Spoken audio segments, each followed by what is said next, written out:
Harka fuunee ashamaa akkam jirtu kabajamoo dhaggeeffattootaaf daawwattoota keenya kan dhaggeeffataaf daawwataa jirtan Keelloo Miidiyaadhaa oduu har'aan isinitti hima. Balaa konkolaataa irra Wallagga Ba'aatti mudateen namoonni hedduun lubbuu darban. Gabaasa marsaa miidiyaa hawaasaa irra deddeemuun guyyaa irraa balaan konkolaataa namoota danuu galaafachuu ibsameera. Balaan kun har'a ganama Wallagga Ba'aa Biilaatti akka mudate ibsame. Konkolaataan Taataa jedhamu uummata fe'atee gara Finfinnee imalaa osoo jiruu galagaluun balaan kun qaqqabe. Balaa kanaan namoonni 40 ta'an du'uu fayyadamtoonni miidiyaa hawaasaa walii qoodaa jiru. Miidiyaaleen biyya keessaa garuu namoonni du'an 26 ta'uu isaanii ibsaniiru.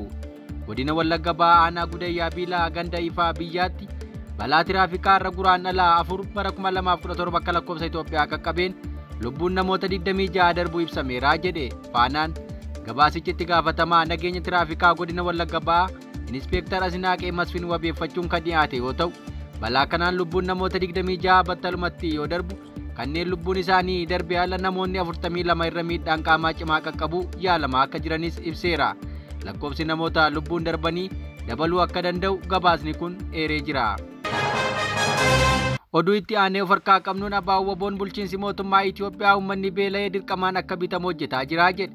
Itoophiyaa keessatti abbootiin aangoo beela akka meeshaa waraanaatti dhimma bahaa jiru ka jedhu ABO'n maxxansaa galgala kaleessaa fuula Tiwiitara isaa gubbaa maxxanseen ABO'n mootummaan Itoophiyaa karaa dinagdee dabalatee waan danda'u maraan uummata irratti lola baneeraa jedha.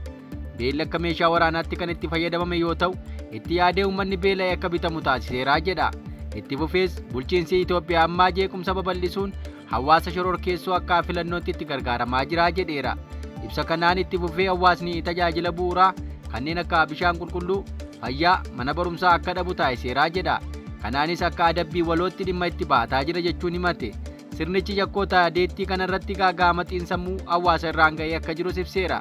Sirnichi dhala namaa fi naannoo guutummaatti tuffachuu isaa daran kan saaxile ta'us ABO'n ibsee jira. Abiyyi Ahimad shaampiyoonaa warraaqsa magariisaa fakkaatee nama mul'atutu torbeewwan darban keessa guutummaa Oromiyaa keessatti bosonaa fi gandoota guutuu sirnaan barbadeessaa jira jedha. Bosona mancaasaa jiraachuu isaas barreeffama kanaan hubachiiseera. Akka barreeffamichaatti Guraandhala 24 bara 2025 irraa eegalee bosonnii fi gandoonni Shawaa Ba'aa Boosatti humna mootummaan gubataa jira. Itti yaadanii bosona abiddaan mancaasaa jirus jedhee himate. Humnoonni sirnichaa bosona bal'aa fi naannoo namoonni jiraatanitti balaa abiddaa qaqqabsiisuu qofa osoo hin taane miseensota hawaasaa dirmatanii dhaamsuu yaalan irraan miidhaa geessaniiru jedha. Namoonni ija jabeeyyii ta'an kun haaloo ba'uuf yeroo manni isaanii gubamu gargaarsa tokko malee ilaalaa turan jedha. Kunis adabbii hawaasa irratti taasisuu isaanii agarsiisaa jedha barreeffamichi. Taateen kunis Shawaa Ba'aa qofa osoo hin taane Qellee Wallaggaa keessattis hojiirra ooluu isaa ibseera. Odeessa keenya birootiin rakkoon dinagdee Itoophiyaa mudate furamuuf yeroo fudhataa jedhan Daayirektarri olaantuu fandii maallaqaa idil-addunyaa Kiristaaliinaa Joorjiivaa. Daayirektarri olaantuun fandii maallaqaa idil-addunyaa Kiristaaliinaa Joorjiivaa daawwannaa hojii guyyoota 2 tibbana Itoophiyaatti taasifteen sagantaan jijjiirama Itoophiyaan eegalte ulfaataadha. Yeroos ka fudhatudha. Haa ta'u malee bu'a qabeessadha jetteetti. Daawwannaan kun kan taasifame haaromsa gibiraa biyyattiin dhiyeenya kana raggaasisuun rakkoo sirna gibiraa dhaabsisuu fi gibiraa bilisaa irratti sirreeffama taasisuuf murteessuu isheeti. Fandiin maallaqaa idil-addunyaa gabaasa Majjii 29 bara 2025 baaseen meeshaaleen alaa galan irraa qaraxa kaa'uun galii gibiraa guddisuu dabalatee jijjiirama dinagdee guddaa Itoophiyaan adeemsisaa jirtuu fi konkolaataa mootoraa irra gibira kaa'u ibseera. Haa ta'u malee gochaan Itoophiyaan galii gibiraa guddisuuf jijjiirama dinagdee guddaa adeemsisaa jirtu maatilee galii gadi aanaa qaban irratti dhiibbaa humnaa ol ta'e akka uumu ibsameera. Fandiin maallaqaa idil-addunyaa walakkaa fi xumura bara 2025 keessatti qaala'insi jireenyaa Itoophiyaa % 25 akka ga'u tilmaameera. Daayirektar olaantuun IMF Kiristaaliinaa Joorjiivaa daawwannaa tibbana Itoophiyaatti taasifteen Ministeera Muummee Itoophiyaa Abiyyi Ahimad, Ministeera Faayinaansii Ahimad Shidee fi Pirezidaantii Baankii Biyyaalessaa Itoophiyaa Dr. Maammoo Miratuu wajjin mari'achuu gabaasaaleen ibsaniiru. Baankiin Biyyaalessaa ibsa miidiyaa hawaasaa irratti baaseen gargaarsi maallaqaa fandiin maallaqaa idil-addunyaa taasisaa jiru murteessaa ta'uu eeruun ga'ee biyyattiin qabduu 850% kan walgitu ta'uu ibseera. Oduu keenya biroo harkaa qabnuun dargaggoonni obbolaa ta'an 2 kibba Oromiyaa Gujii ka'anii mala godaansaa irratti harkaawwan badootaa seenuun dhaga'ame. Lammiileen Oromoo hedduun jireenyaa ofii jijjiiruuf kaawwan ammoo baqa siyaasaaf jecha biyya isaanii gadhiisanii ba'uuf dirqamu. imala godaansaa wayita jalqaban abdii bal'aa godhatanii of jijjiiruuf humna guddaa horatanii deemsa eegalu. Ta'us garuu karaatti wantoonni isaan hin eegne mudachuun irra deddeebiin gabaafama. Haala hammaataa keessa darbuu ka qabu imalli godaansaa afaan rasaasaa bu'u, galaanaan nyaatamanii afaan qurxummii bu'u irraa hanga saamtotaan to'atamanii dararamuu irra gahama. Kana hunda keessa darbee kalafa yaadee ga'u muraasa. Akka kanaan obbolaa lamaan Gujii irraa dallaalaan Xaaliyaanii isin geessina jedhee biyyaa baase Liibiyaatti gurguramuun hanga dhiigni irraa cobutti dhaanamaa fi asiidiin itti naqamuutti gahamuu isaa gabaafameera. Maqaan dargaggoota kanneenii Ullee fi Galgaloo Xaayyib ka jedhaman yoo ta'u, barattoota kutaa 8 fi 9 akka ta'an himame. Abbaan ijoollee kanaa nama sammuu dhukkubsatu ta'us gabaasichi caqaseera.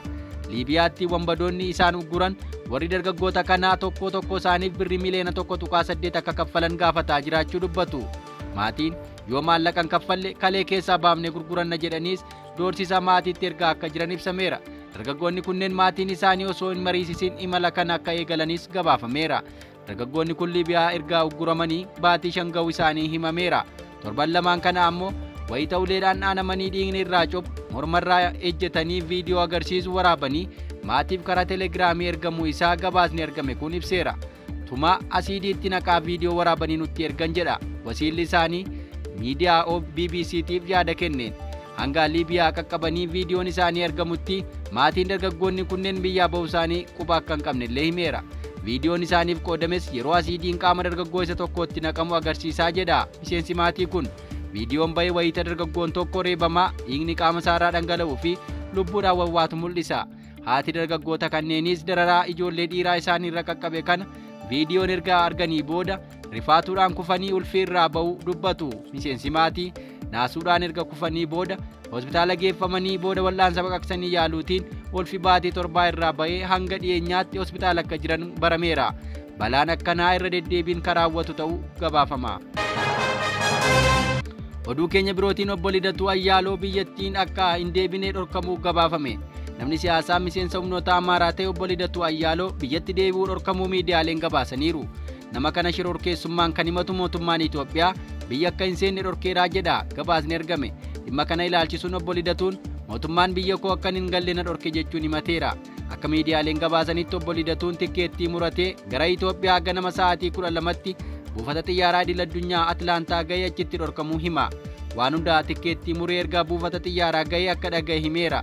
Akka obbo Lidatuun jedhutti daandiin qilleensa Itoophiyaa imbaasii Itoophiyaa Ameerikaa jiru quunname hayyamni addaa yoonaaf kenname malee gara Itoophiyaa deemuu akka hin dandeenye itti gaafatamaan daandii qilleensa Itoophiyaa Atlaantaa natti himeera jedha. Namni kun mootummaan Itoophiyaa shororkeessummaan na himachuu barbaadaa jedhee jira. Gara biyya kootti deebi'uu na ugguruun hin malle ka jedhu Lidatuun gochaa isaa irratti ta'e kana balaaleffateera. Tarii gochi akkanaa kun addunyaa kana irratti yeroo jalqabaatiif karaawwatame ta'uu danda'a akka jedhe Lidatuun mootummaa yakkamaa ta'uu koo yoo na shakkee seeratti dhiyeessee na hidhuu danda'a. Garuu biyya koo akkan hin seenne na dhowwuu hin danda'u jedha. Lammiin Itoophiyaa paaspoortii Itoophiyaa qabatee akka biyyatti hin seenne ka dhorkuu bu'uurri seeraa hin jirus jedhee jira. Oduu keenya birootiin Filisxeemonni lafa keenya irraa hin qubsiifamanii jetti Somaaliyaan. Soomaaliyaan yaada Doonaald Tiraamp Filisxeemota humnaan Gaazaa keessaa baafne Soomaaliyaa keessa qubachiifna jedhu wanta ta'uu danda'u miti jetteetti. Torbee darbe keessaa Filisxeemota humnaan Gaazaa keessaa baaseen biyyoota biraa keessa qubachiisuuf karooran qaba ka jedhe Tiraamp mootummaan federaalaa Soomaaliyaa yaada kana garuu akka hin fudhanne ibseera. Barruun Al-Arabii akka jedhutti maddi isaa ministeera hajaa alaa Soomaaliyaa keessaa wabeeffatee karoora Ameerikaan Filisxeemota biyya abbaa isaanii irraa buqqaasanii lafa Soomaaliyaa keessa qubachiisuu keessatti Soomaaliyaan hin hirmaattu jedheera. Sunis ka jedhame erga Deelii Telegiraaf qondaala mootummaa Israa'el wabeeffatee Filisxeemonni kaafamanii gara Somaaliilaand, Puuntilaand yookaan Morookoo geeffamuuf jiru jechuun baasee boodadha. Itti aanaan ministeera odeeffannoo Puuntilaand obbo Yaaqoob Mahammad Filisxeemonni yoo fedhii isaaniitiin Gaazaa gadhiisanii dhufu ta'e bulchiinsi naannichaa isaan simachuuf qophiidha jedhaniiru. Akka Niw Arab gabaasetti hayyuun qorannoo fi qo'annoo biyyattii Abdurramaan Keelloo ammoo dhala namaa humnaan qe'ee irraa buqqisuun akka seera addunyaatti yakkadha. Waan Tiraampitti jiran kun kan namummaa fi seera qabeessummaa hin qabnedha jechuun ibsaniiru. Somaalilaandii fi Puuntilaand humna ittiin Filisxeemota simatanii qubsiisan hin qabanii akka jechuuttis dubbataniiru. Oduu keenyatti aanuun Rapid Support Force'n deeggarsa namoomaa danqaa jira jechuun dhaabbanni mootummoota gamtoomanii himate. Sudaan keessatti raayyaa ittisa biyyaa lolaa akka jiru gareen Rapid Support Force deeggarsa namoomaa danquun himatamuu isaa Dochobeleen gabaaseera. Gabaasichi akka jedhetti dhaabbanni mootummoota gamtoomanii Rapid Support Force Sudaan keessatti gargaarsa gara Daarfur bakka balaan beelaa itti mul'atutti geessuu gufachiisaa jira jedheera. Dhaabbatichi akka jedhutti gareen deebii saffisaa bara darbe caamsaa irraa eegalee bakka da'oo baqannaa kaaba Daarfur magaalaa El Fasher keessatti argamu haleeleera. Daangeffamni itti fufiinsa qabuu fi gufuun biirokiraasii Rapid Support Force'n dhaabbilee gargaarsa namoomaa irratti kaa'e gargaarsi lubbuu baraaruu namoota rakkatan biraa akka hin geenye dhorkeeraa jedha. Sudaan keessatti qindeessaan gargaarsa namoomaa dhaabbata mootummoota gamtoomanii bakka bu'aan kun addunyaan ilaalaa jirti jechuun gargaarsa namoomaa hawaasa Sudaan dhowwuun fudhataman qabus jedheera. Akka madaallii wabii nyaataa walitti makama dhaabbata mootummoota gamtoomaniin deeggarametti kaaba Daarfur naannoo 3tti beelli labsame hanga caamsaa naannoo 5tti akka babal'atu eegama jechuun dhaabbati oduu Faransaay wabeeffachuun Dochobeleen gabaaseera. Daarfur keessatti namoonni gara miliyoona 7tti dhiyaatan balaa beelaaf saaxilamuu isaanii ragaan dhaabbata gargaarsaa addunyaa idil addunyaa ibseera. Egaa dhaggeeffattoota keenya odeeffannoo hanga ammaa qabnu kan hangammaa dhaggeeffattan ture nagaan nuuf tura.